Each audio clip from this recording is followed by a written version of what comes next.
So I want to move on now to the question of screening of blood and blood products, and picking up first with hepatitis B. In May 1979, Dr. Tovey raised concerns with Dr. Lane that the hepatitis B testing was a little insensitive, and made, using the HEPA-test, and made inquiries about whether alternatives might be available.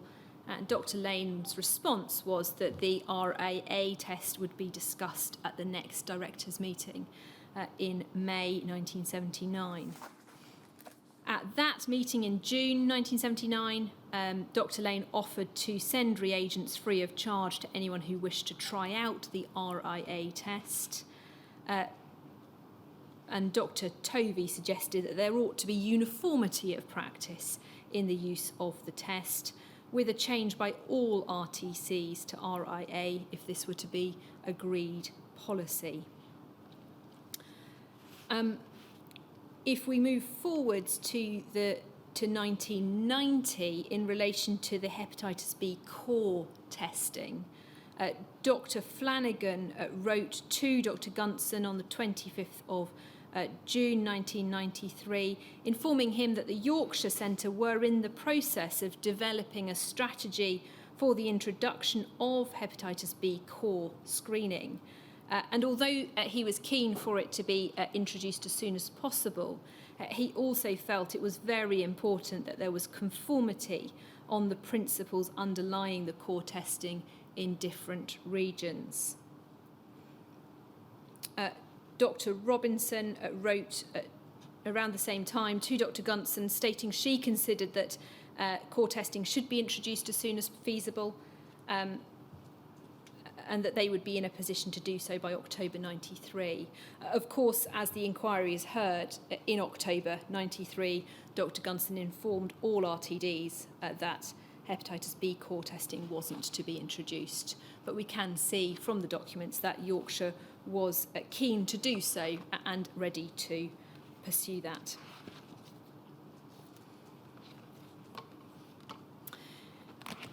If we can pick up then in relation to HIV,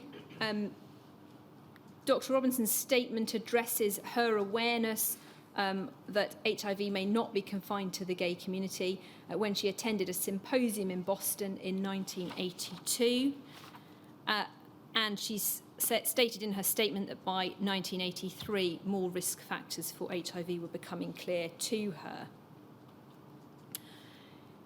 In terms of the practice in Yorkshire, we have a memo from Dr. Tovey from September 83, NHBT 00021385, please.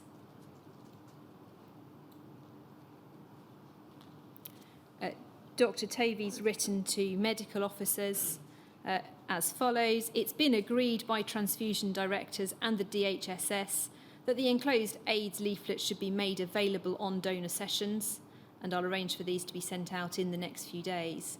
Obviously, this is a very sensitive topic and we'll therefore have to play this in a very low key. We wish to exclude donors who might be more likely to transmit AIDS, but wish to avoid consternation to every homosexual donor. I would ask, therefore, that you deal with any comments from donors after they've read this pamphlet as tactfully and confidentially as possible. We certainly would not wish to exclude all homosexuals from donating blood, but obviously those who are promiscuous in this matter should not donate. And then in the final paragraph, I reiterate this is a very delicate issue.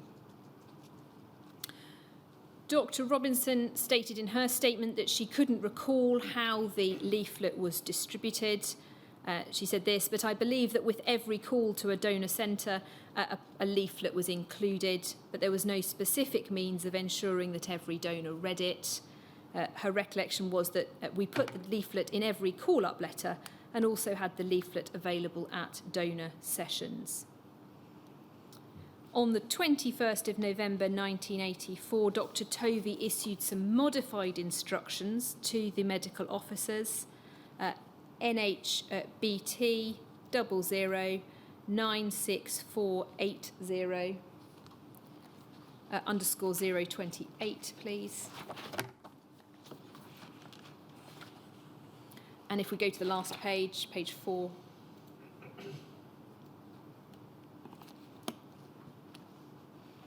He said this: as you'll know, there's been a lot of activity in the field of AIDS of late, and the DHSS are requesting we take a stronger line re male homosexuals. I've ensured the leaflet is available at all sessions and prominently displayed. A new leaflet will be available shortly, and this refers to active male homosexuals. In practice, therefore, they are really saying all male homosexuals should refrain from donating. So this modifies somewhat my instructions issued 1st of September 1983 that we just looked at, which were based on the current leaflet. If a donor has been registered and you've therefore to put something on the card, put HRD, high risk donor, and we will ensure he's not invited again. If you wish to pass on any information to me, write to me in confidence. I'm commencing a confidential record of these donors. If you're in doubt about any donor, you might record on the card, query HRD, letter to Dr. Tovey. Further insight into the practice at Yorkshire in relation to the AIDS leaflet can be identified in a memorandum from 1989, NHBT 00021384. It's from a Mr. Frank to Dr. Robinson. And it says, all the old posters have either been used or destroyed. From memory, the sequence of events was, after many delays, the grey AIDS leaflet became available in late 1983. This was distributed on session, supported by a poster of our own production, inviting donors to read the leaflet. In late 1984 or early 85, it was decided that a leaflet should be sent with every invitation. See attached sample letter and note dated 12th of February 1985. This procedure was to last 6 months. In September 1985, a revised leaflet was produced, and again, every donor was required to have one before donating.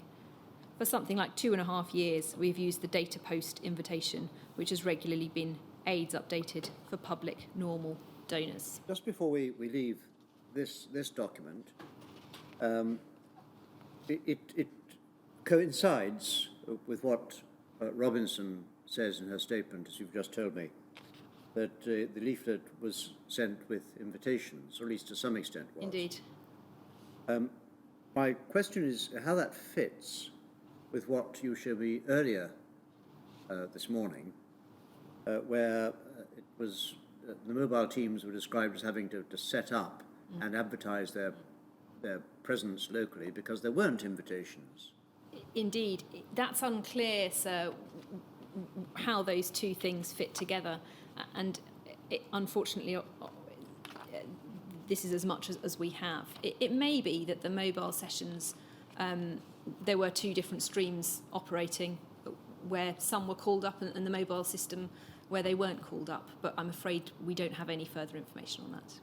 I mean, it may simply be that in parts of Yorkshire, there were both systems were operating. Indeed. Which it would seem odd that there was no call-up system. It would. And yet they're able to say that they've lost 10,000 donors, for instance, over a particular period. Precisely. So it may be that the information saying that there were no call-ups is not fully accurate. But we simply don't know. Yes. Before that we leave the question of the AIDS leaflet, just to pick up one issue that arose in 1991, we have a letter, we don't need to go to it, but for the transcript it's JPAC 5044_135, a letter from Dr. Robinson to Dr. Wagstaff about the AIDS leaflet, where she picks up an issue in Leeds, and she says this: I suppose what I'm saying is we shouldn't allow pressure groups or people's sensibilities to detract from our main task, which is to keep our blood supply as safe as possible and to retain public confidence in the continual safety of our blood supply. That appears to be picking up an issue in Leeds, which is noted in a letter from Leeds ACT UP in June 1991. The Leeds ACT UP group wrote to the National Directorate expressing its opposition to the policy of excluding high-risk groups from giving blood, rather than those who indulge in high-risk practices. Dr. Flanagan, in his statement, recalls sit-ins being orchestrated by that group in order to challenge the exclusion of men who have sex with men, the criteria of that. So there does appear to have been a localised, or in this context, an issue in relation to the Leeds ACT UP group. In terms of HIV screening, HTLV3 screening, the Yorkshire Centre started screening on the 14th of October 1985, the nationally agreed date, and Dr. Robinson's statement indicated that on that date, all of the blood that we released, but also all of the FFP and cryoprecipitate that was in storage, was also tested. So anything released on or after that date would have been screened. That had involved the back testing of all stocks as well in time for the start date. In terms of donor counselling arising from that screening, HIV positive donors were always seen by Dr. Townley, the associate specialist. That's a point we picked up earlier. Dr. Townley had had the AIDS counselling training from St Mary's Hospital that the inquiries heard about before. Further arrangements were made for an assessment by an appropriate specialist to take place on the same day as the initial meeting with the Yorkshire doctor to give early access to psychological support services. And Dr. Robinson's statement added that a donor was never given their results on the phone.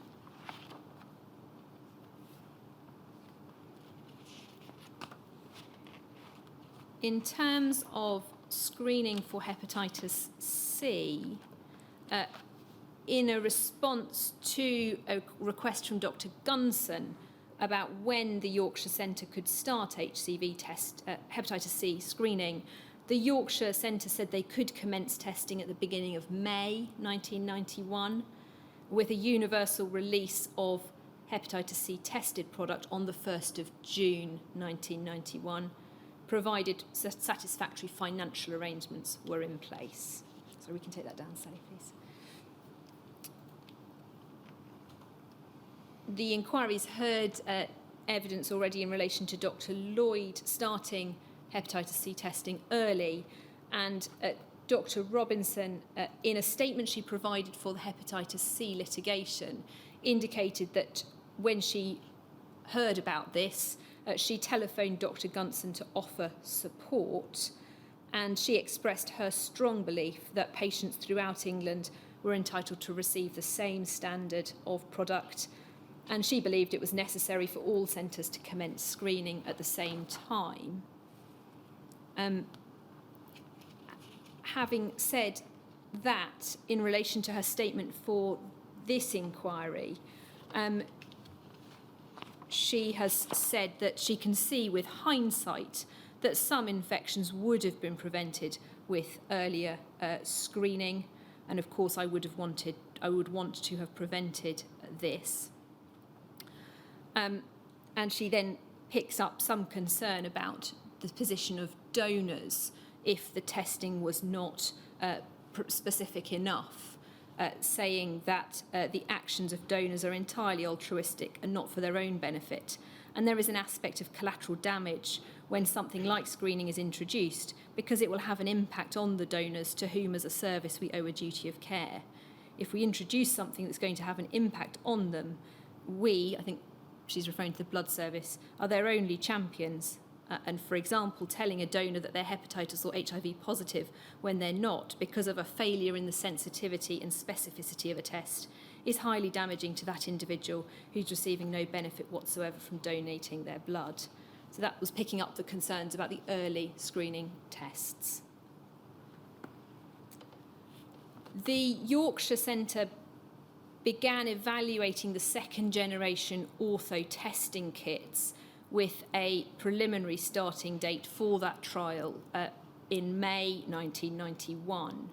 And so in her statement, Dr. Robinson stated that because they started testing in May 1991, by the time of the national screening that was introduced in September 91, there was no stockpile of unscreened blood for release.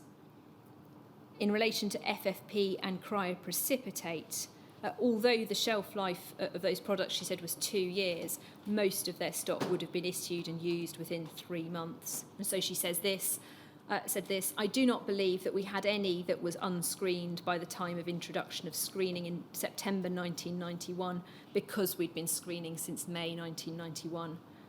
Can you help me with this? She says, as you've just told me, that there was screening from May 1991 onwards. You've said that she had earlier indicated she would be able to start screening in May 1991, and that she supported Gunson's response to Lloyd, which was that Newcastle shouldn't go it alone, and recognised in retrospect that it would have saved a few infections had screening started earlier. She can't have been talking about Leeds and Yorkshire when she said that, can she, if she was actually testing? Apologies, sir. What she says in her statement is that she didn't agree, that she agreed with the need for a nationwide start date because they were part of a national organisation. What she picks up is whether screening prior to the second generation, whether earlier screening tests would have been used. And that's where she says, in hindsight, some infections would have been prevented, but there was the question of specificity. So the question then arises when she would have been in a position to start the first generation tests, which would have been presumably quite a lot earlier. That's something we don't know. Yes. Yes, thank you.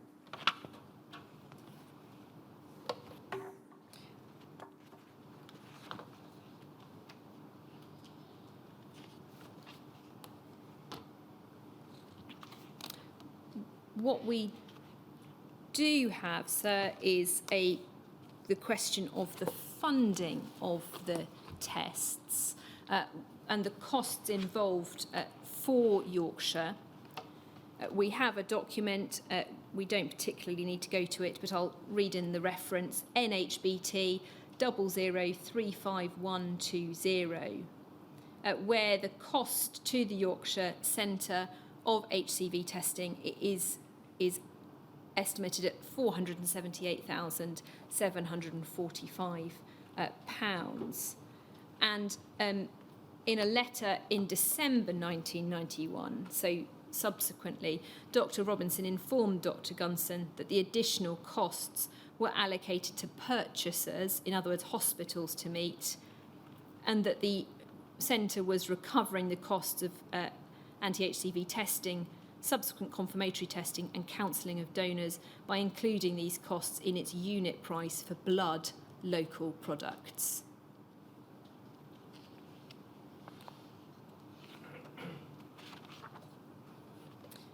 In terms of that donor counselling, Dr. Robinson confirmed that she recalled Dr. Flanagan and herself doing a lot of work with hepatologists in the region to make sure they'd accept hepatitis C positive donors and that we could refer them onwards. That's also reflected in the contemporaneous documentation. On the 5th of June 1991, Dr. Flanagan wrote a letter to all directors of public health districts served by the centre, informing them of the introduction of hepatitis C screening, informing them that the costs of hepatitis C testing would be recouped through an increase in unit costs of products, and asking for a steer as to who the most appropriate person to refer positive donors was. There's also letters from a consultant in communicable diseases at the Dewsbury Health Authority confirming that small numbers of infected donors could be referred to him, but if there was rising numbers, alternative arrangements would be needed. And from the Pontefract Health Authority, agreeing that all districts should do the same thing and refer all cases to a specialist unit, in their case, Professor Lusovsky's unit in Leeds.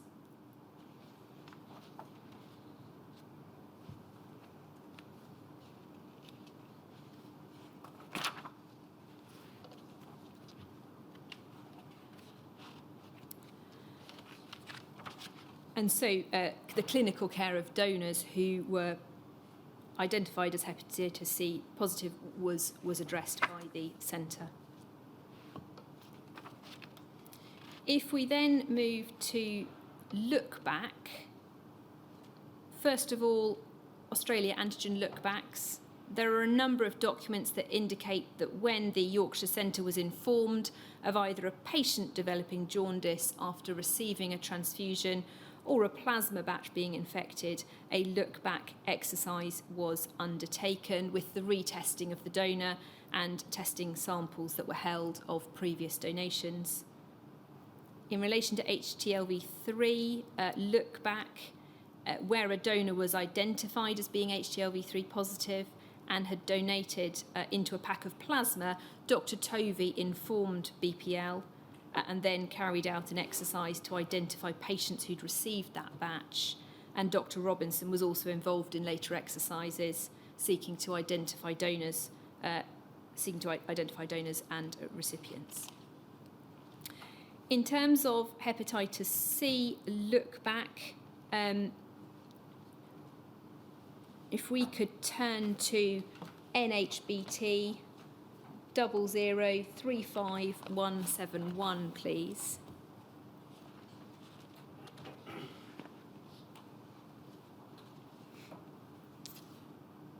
This is a memo from Dr. Flanagan to Dr. Robinson on the 3rd of December 1990. And it relates to a discussion of the Scottish proposals for donor counselling on the introduction of hepatitis C testing, which the inquiries looked at with previous witnesses, particularly Dr. Gillan. And Dr. Flanagan's memo is picking up on that document, which he says is a very informative and helpful document, but one or two problems may arise if we were to attempt to adopt it in Yorkshire. And it's the second point I want to go to. So I'm sure you'll recall that at this point in Dr. Gillan's Counselling of Donors document, there was a look-back provision in 1990, which was subsequently not pursued. But the document that Dr. Flanagan's looking at has the reference to look-back being carried out. And his view at that time was that the feasibility of any look-back programme will be determined by the number of HCV-confirmed positive donors we find. If the number is large, it will be a very large undertaking for RTCs within England and Wales, more so than for Scottish centres. This will obviously require a specific answer from the National Directorate. There's no explanation given as to why it would be more difficult for England and Wales centres than Scottish. As the inquiries heard, look-back wasn't in fact instituted nationally until 1995. And on the 13th of January, Dr. Flanagan wrote to Dr. Robinson, who was by then, of course, working at the NBA, confirming his agreement with the proposed procedures to be followed in that national hepatitis C look-back exercise. He noted that he considered the main area of difficulty relating to tracing within centres will be where computer records are limited, and that this would be more marked with long-standing donors, where the quality and ease of accessibility of records would likely reduce with time. He indicated that the speed of the process would depend on the number of the donors involved and the extent of resource thrown at it. Dr. Flanagan became involved in the small group working to establish the protocols and documentation for the look-back process. He produced, together with Dr. Hewitt, the draft pro forma that would be used by the regional transfusion centres to document the component identified as requiring tracing, by the hospital to record the tracing, and the RTC to note the outcome of that tracing. They're the pro formas we've looked at in previous hearings. Thereafter, the Hepatitis C look-back at the Yorkshire Centre followed the same methodology as was required nationally. To give a sense of the scale of the look-back exercise in Yorkshire, could we turn to BTHT 601_035?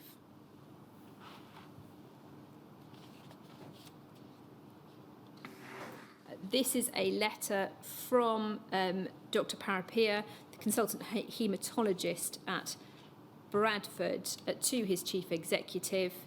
It says, please find enclosed copy of letter I've received from Peter Flanagan, consultant haematologist at the Blood Transfusion Service, giving instructions regarding hepatitis C look-back. There are 21 transfusions which were given to patients at BRI and SLH during the period 1980 to 1991. And he indicates what's required of them. And the amount of work which will be required from the transfusion department and myself is considerable. And I'd hope that you or Brian Naylor are able to make either staffing or money available to carry out the task. So in relation to the Bradford Royal Hospital, Royal Infirmary and the SLH, it was 21 transfusions that needed to be traced. And then if we turn to NHBT 0036923_001,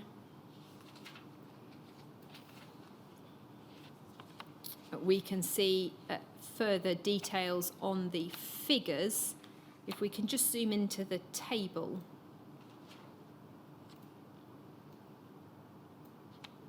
This is the position as at 19th of May 1995, and in the column relating to Leeds, we can see that 89 donors had been identified as hepatitis C antibody positive since starting testing, 65 hepatitis C positive donors with previous untested donations, 194 donations involved in look-back, giving 345 components, 237 implicated components for the hospital to trace, and 31 implicated components where the RTC was unable to trace the ultimate destination.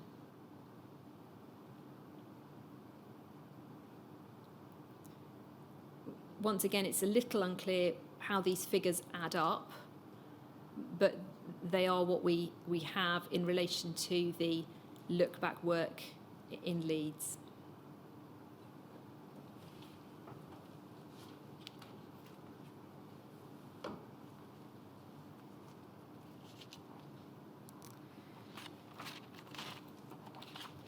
So there's one topic which I didn't address earlier because I was conscious of time, but if I may, I'd like to go back to it. It takes it somewhat out of chronology, but it is a point that I think will be of relevance to many core participants.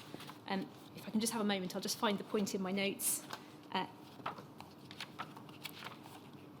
Apologies.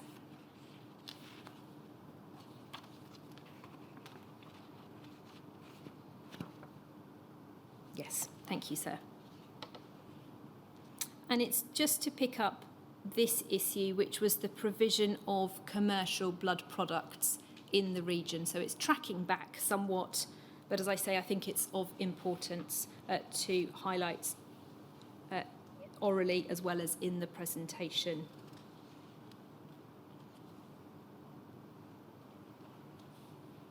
As at 1981, Dr. Tovey wrote a letter making it clear that the Yorkshire Centre neither purchased, stored nor distributed commercial factor 8.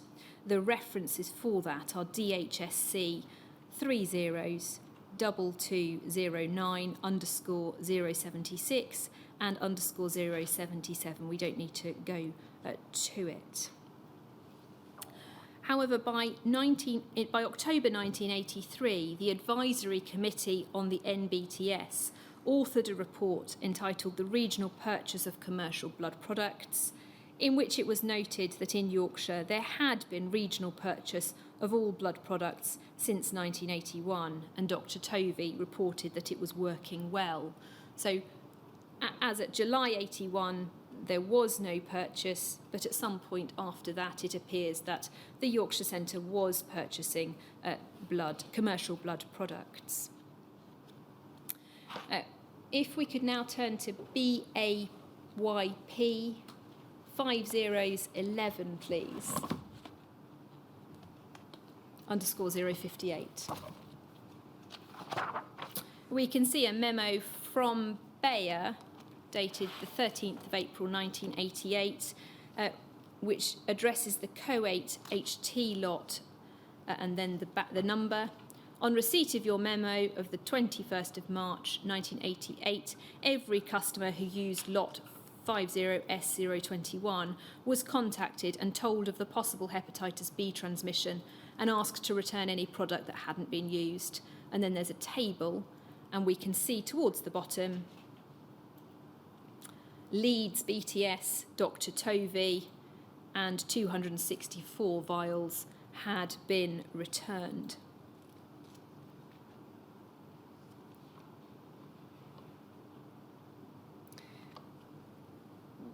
Dr. Robinson, in her statement, said that she assumed that the centre must have held and distributed the Factor VIII products received from BPL, but she couldn't remember.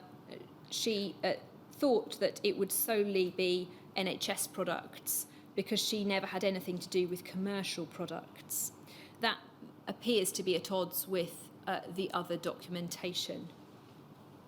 What is apparent from the documentation is that Dr. Robinson sought to encourage the use of BPL products, and if we turn to NHBT 0097035 _069,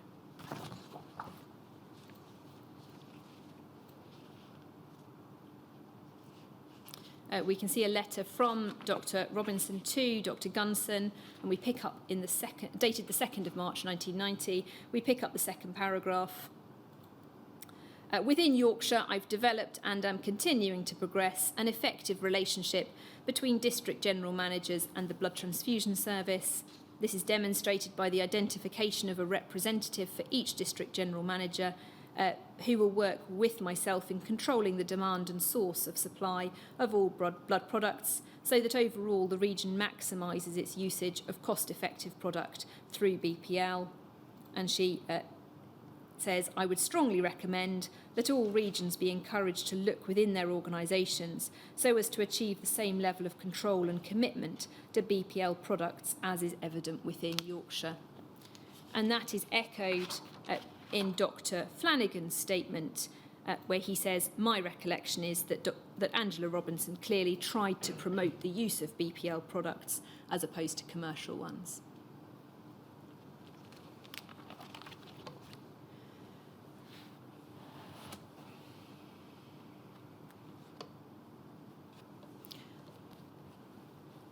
So that's everything I wanted to address orally. Of course, there is a much more substantial written presentation available to those who wish to deal with further detail.